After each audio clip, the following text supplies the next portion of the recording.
જ રહી છે, બસ એના રંગરૂપ બદલાયા છે. એમ જગન્નાથજીનું પૂજન તો એ રીતે જ કરવામાં આવે છે, બસ ભક્તિ વ્યક્ત કરવાની.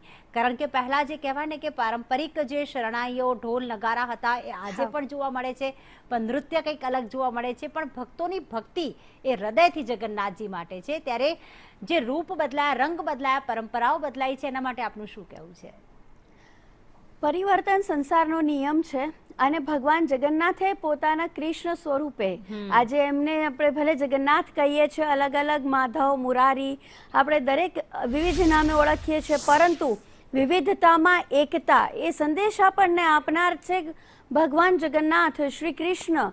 એ પોતાના જીવનના આખી લીલાઓ દરમિયાન વિવિધ સંસ્કૃતિ, વિવિધ પરંપરાઓને તોડીને એક નવી શરૂઆત કરી છે.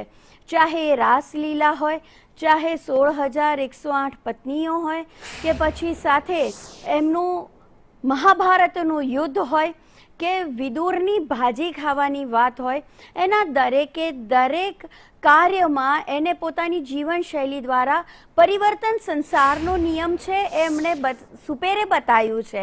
સાથે આની અંદર જ્યારે પરંપરા બદલાવાનો વાત છે તો સમય બદલાતો હોય તો આપણે પણ બદલાવવું જ જોઈએ, એ જરૂરી બની જાય છે.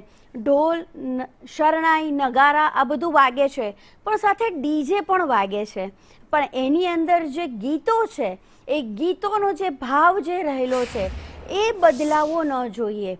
ભલે તમારી નૃત્યની શૈલી બદલાઈ જતી હોય, પરંતુ એની પાછળનો જે ભાવ છે ને કૃષ્ણ ભક્તિનો, એ તો એ જ રહે છે અને એ જ જોવા મળે છે. કારણ કે જમાનો ભલે ગમે તેટલો બદલાઈ જાય, પણ આ સૃષ્ટિની અંદર રહેલા જે નવ રસો છે ને એનો અનુભવ તો દરેક પ્રાણી માત્રને એક જ થાય છે.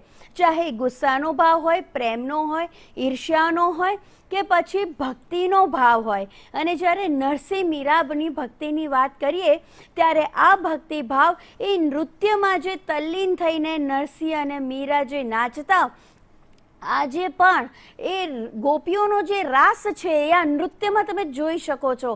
એ ભગવાન જગન્નાથની ભક્તિમાં તમે આ નૃત્યને જોઈ શકો છો. એ ભાવ એ પ્રેમ લક્ષણા ભક્તિ છે.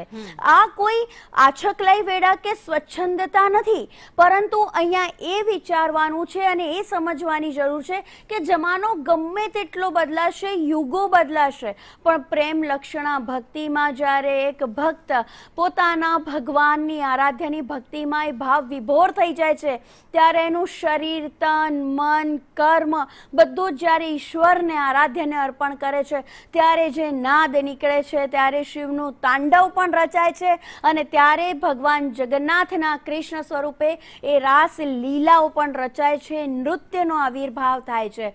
આજે શરણાઈના સૂર છે એમાં બંસરીના સૂર પણ કોકને સંભળાય છે, જે ઢોલ નગારા છે તેની અંદર દુંદુભી નાદ પણ સંભળાય છે, શંખનાદ પણ તમે સાંભળી શકો છો. કારણ કે પરંપરાઓમાં આગળ જતા વાજિંત્રો વધારે આવે છે, પરંતુ એ વાજિંત્રોની અંદર એ પૌરાણિક આધાર રહેલો છે. બિલકુલ, એ કહેવાય ને કે જે રીતે ભગવાન શ્રી કૃષ્ણને, ભગવાન જગન્નાથજીને સંગીત ખૂબ પ્રિય છે, નૃત્ય ખૂબ પ્રિય છે, અને જ્યારે એમનો કોઈ ઉત્સવ આવે ત્યારે સંગીત અને નૃત્ય સાથે જોડાઈ જ જતું હોય છે.